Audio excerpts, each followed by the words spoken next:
Hey all అందరూ ఎలా ఉన్నారు? Welcome back to our channel. ఈరోజు మా రెసిపీ వచ్చేసి కొబ్బరన్నం అండి. కొబ్బరన్నానికి చిన్న బిర్యానీ టచ్ కూడా ఇచ్చాము. బిర్యానీ టచ్ అంటే ఇంకేం కాదు, కొంచెం కూరగాయలు చిన్న మసాలా అయితే వేస్ట్ చేస్తున్నాము.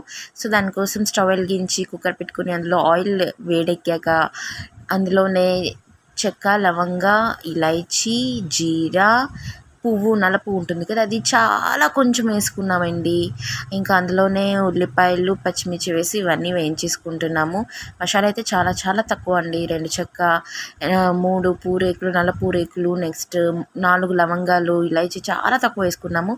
అందులోనే అల్లం వెల్లుల్లి పేస్ట్ కూడా వేసి వేయించుకున్నాక అందులోనే క్యారెట్, బీన్స్, బీట్రూట్, ఆలు కూడా వేసి ఒక 7 నిమిషాల పాటు ఉడికించుకుందాం. ఆ ఉడికించుకున్నాక అందులోనే టమాటీలు వేసి ఇంకో 2 నిమిషాలు ఉడికించుకుందాం.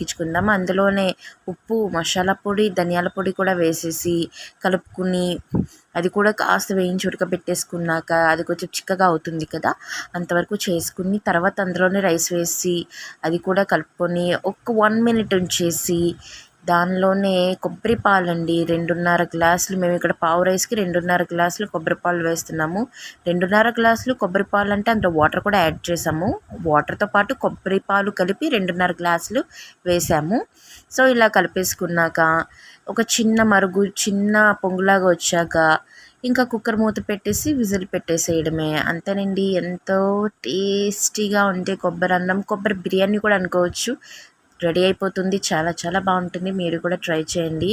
చాలా యమ్మీ టేస్ట్ వచ్చింది. ఆ కొబ్బరి పాలు క్రీమ్ ఇదంతా మిక్సప్ అయ్యి చాలా చాలా టేస్టీగా అనిపించింది. ఇంకా మీరు ట్రై చేయండి తప్పకుండా. Thanks for watching. Subscribe, like చేయండి, షేర్ చేయండి.